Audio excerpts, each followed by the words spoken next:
Olá, eu sou Diego Toledo e você está ouvindo o podcast Ficha Criminal, uma produção do UOL que na terceira temporada revisita a trajetória de dois dos mais conhecidos assassinos da história policial brasileira, Pedrinho Matador e Francisco de Assis Pereira, o maníaco do parque.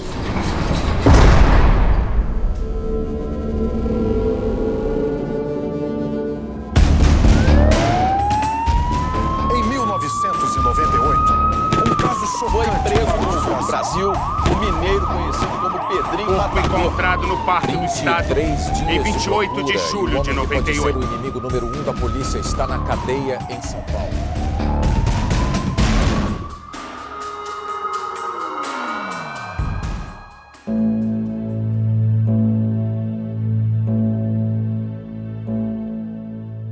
O tema desse episódio é a volta à liberdade e os últimos anos na prisão do Pedro Rodrigues Filho, o homem que ficou conhecido como Pedrinho Matador.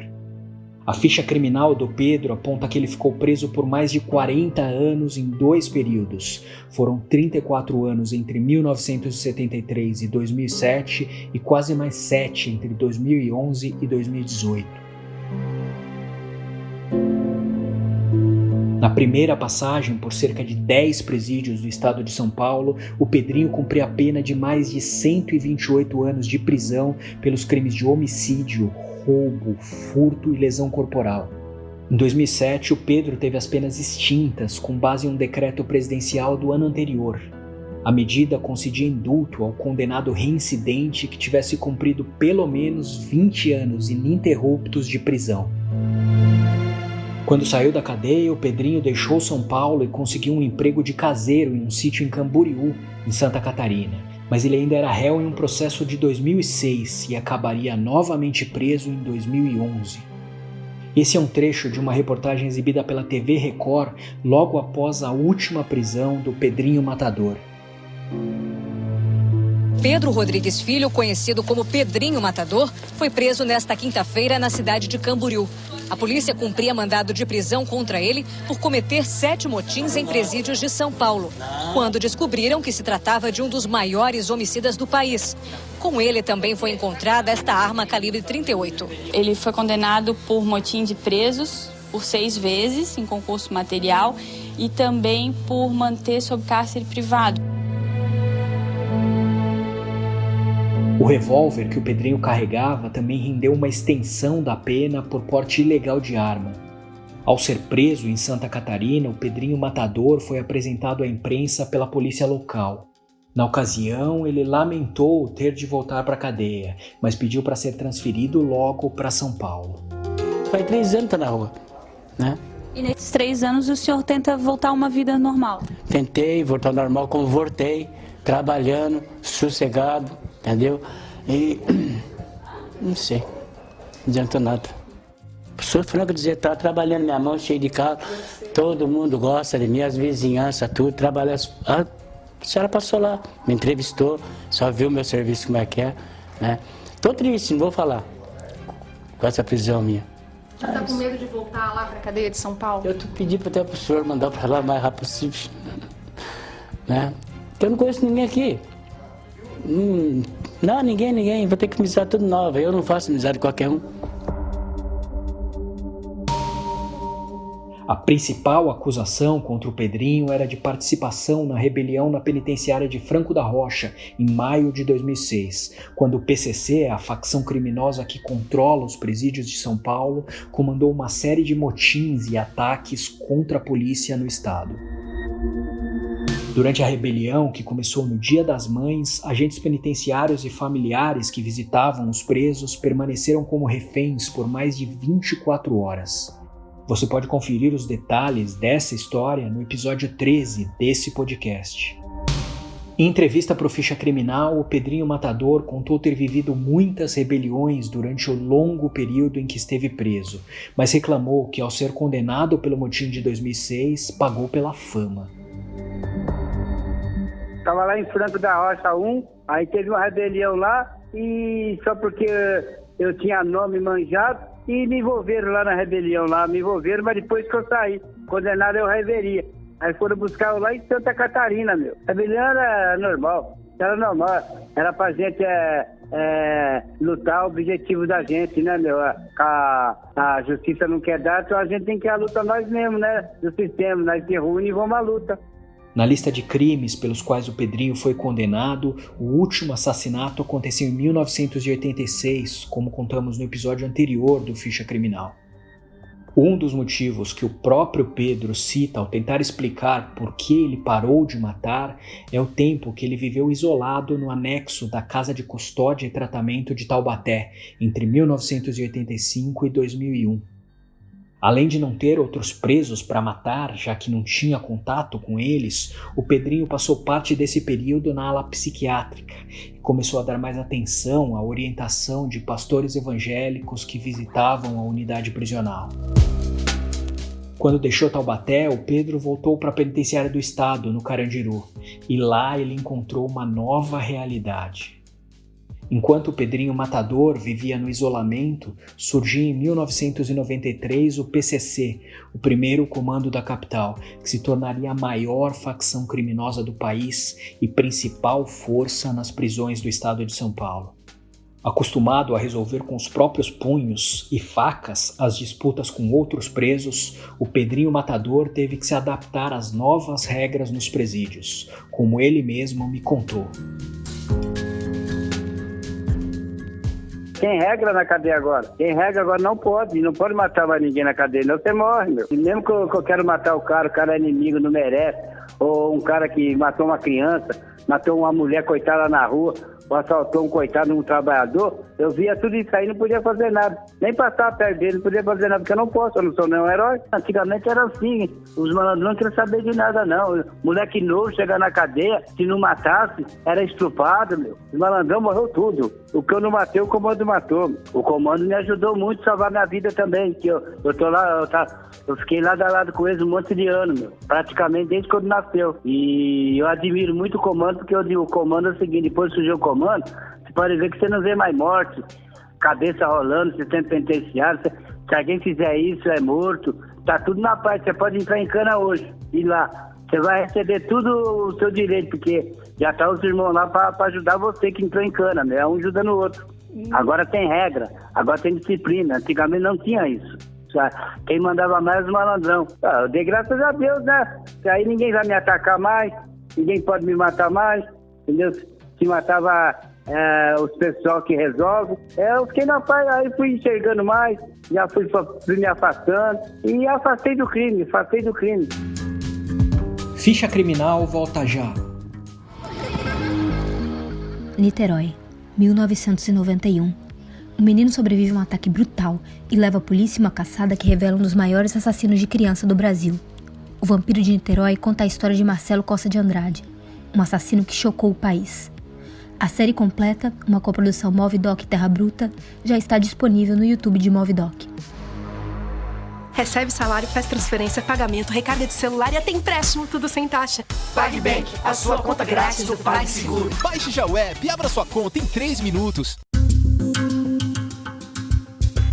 Com um total de mais de 40 anos detido nos presídios de São Paulo, o Pedrinho Matador é um dos criminosos que passou mais tempo no sistema penitenciário brasileiro. Assim como viu nascer o PCC nos anos 90, ele diz que também esteve envolvido com outra organização criminosa que teria se formado nas prisões de São Paulo na década de 80, chamada Serpentes Negras.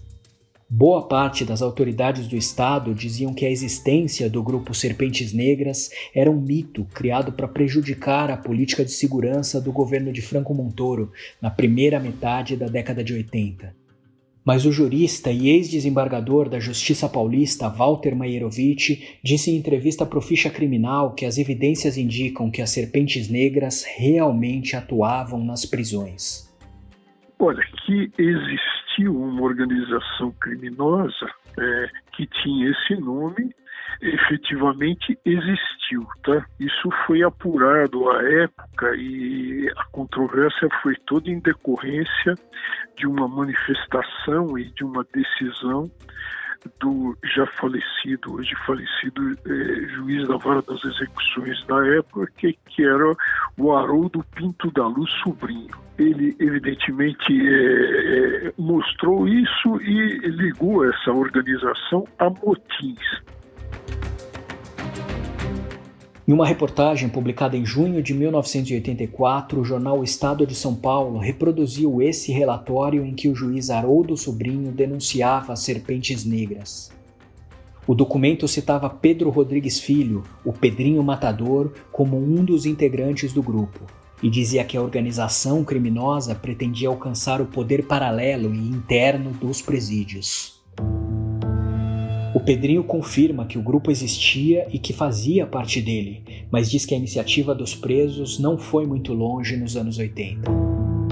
Eu era da Serpente Negra, que era meu parceiro que é morto, que é o Bani da Ed, comandante da Serpente Negra, mas a justiça desmantelou tudo, a polícia matou a maioria, e os que estão vivos hoje é tudo na paz, é tudo comando, entendeu? A maioria é tudo comando, entendeu, meu irmão? O envolvimento com as Serpentes Negras teria sido um dos motivos que levaram o Pedrinho a ser transferido para o isolamento em Taubaté.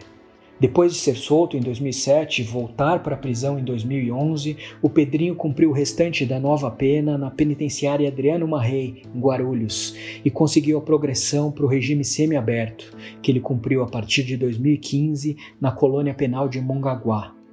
A advogada dele nos últimos anos de prisão, Viviane Santos Freire, foi quem ajudou o Pedro a conseguir a liberdade. Ela contou para o Ficha Criminal que, para ficar livre, o Pedrinho teve que passar por novos exames. O psicólogo e o assistente social chamam o sentenciado ali e eles aplicam as técnicas deles, que eu não posso adentrar. Eles perguntam da vida, da perspectiva, de como foi o passado, como está o presente, o que eles pensam do futuro. E através dessas perguntas ali, eles, dentro das qualificações, eles dão ali um parecer. Foi essa avaliação que o Pedro teve quando foi para ele ir para o regime semiaberto. A conclusão é de que ele estava apto ao retorno à sociedade. A volta do Pedrinho Matador às ruas, depois de tantos crimes e diante das dúvidas sobre a saúde mental dele, é um tema complexo. Para especialistas, o histórico do Pedro indica que ele sofre de transtornos de comportamento, comuns em portadores de algum tipo de doença ou dano cerebral. O psiquiatra forense Guido Palomba conversou com o Ficha Criminal e comentou que essas perturbações mentais não têm cura, mas o perigo que elas representam pode diminuir com o tempo. Existem determinadas patologias mentais que elas, quando a pessoa envelhece, somente quando envelhece, ela, embora não tenha cura e o indivíduo não esteja curado e continue com os mesmos defeitos que tinha, carregando alguns mesmos defeitos que tinha na juventude, pode diminuir a periculosidade. Veja que eu digo pode. A maioria das pessoas normais não tem periculosidade, mas alguns delinquem. Da mesma forma que a maioria dos portadores de perturbação de saúde mental não tem periculosidade, mas alguns delinquem. Então nós estamos falando dessa parcela pequena, restrita. Cada caso é um caso. Por isso que o exame de verificação de cessação de periculosidade é um exame que tem que ser feito só por especialistas. Mas a dúvida sobre o risco do Pedrinho voltar a matar ainda é uma sombra que paira na mente das pessoas quando elas pensam nele solto. A pesquisadora Simone Silva atua na área da segurança pública e analisou os casos de centenas de assassinos em série de todo o mundo. Na opinião dela, o Pedro parou de matar porque se vê em um cenário desfavorável para cometer novos crimes. Mas isso não quer dizer que essa situação não possa mudar. O mundo mudou e o criminoso também mudou. Então, e ele sentiu essa mudança, por isso ele se aquietou, vamos dizer assim, né, provisoriamente. E o serial killer tem um aspecto assim, bem diferenciado dos demais criminosos, porque se ele não tiver um ambiente na cabeça dele propício para ele atuar, ele não vai fazer nada, ele não vai agir. E digamos que os novos criminosos tampou ele muito, apagou ele muito. Então, ele desacelerou, ele perdeu muito a fama, o auge. Não está morto, não. Um traço marcante dos depoimentos recentes do Pedrinho é que ele não demonstra remorso pelos crimes que cometeu. Mas, ao mesmo tempo, ele parece feliz em viver livre da prisão e diz que, para seguir em liberdade, ele hoje consegue controlar os impulsos que no passado faziam com que ele matasse. Quando eu falei com o Pedrinho, eu perguntei se ele acha que vai voltar a matar. Ele respondeu assim: Não, pra mim voltar a matar só se vir tirar minha vida, ou de pessoas assim que eu amo, que é minha família, aí eu tenho que voltar pra guerra, né, meu? Por enquanto eu tô usando meu jogo de cintura, pulo daqui, pulo dali, eu tô procurando a paz. Não tô querendo mais guerra, tô correndo de guerra, porque eu já sofri muito, não vou tirar a cadeia mais não, tá doido? Nos últimos anos, depois de reconquistar a liberdade, o Pedro criou com um amigo um canal no YouTube. Nos vídeos, ele fala da nova rotina, cuidando de um sítio no interior de São Paulo, relembra histórias do passado e comenta notícias do dia a dia. As memórias vívidas e detalhadas contrariam o discurso de quem quer deixar para trás o passado de crimes cruéis. E as lembranças não se limitam a quem Pedrinho diz que matou. Ele também guarda recordações de quem chegou a dizer que gostaria de ter matado. Aí o guarda falou: Pedrinho, isso aqui é o maníaco do parque. Aí eu olhei bem pra cara dele e falei assim: aí, maluco, pode estar faltando um dia pra mim ir embora. Se eu pegar você tá perdido, eu arranco sua cabeça. O Pedrinho não cumpriu a promessa, mas os caminhos dele e do maníaco do parque se cruzaram em uma violenta rebelião em Taubaté, em dezembro de 2000. E são os detalhes dessa história que você vai ouvir no próximo capítulo dessa temporada.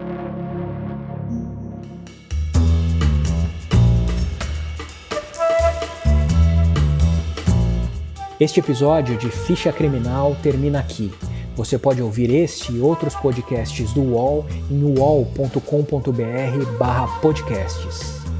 Ficha Criminal tem reportagem e locução de Diego Toledo, edição de áudio de Amer Menegassi e coordenação de Juliana Carpanês. Até a próxima!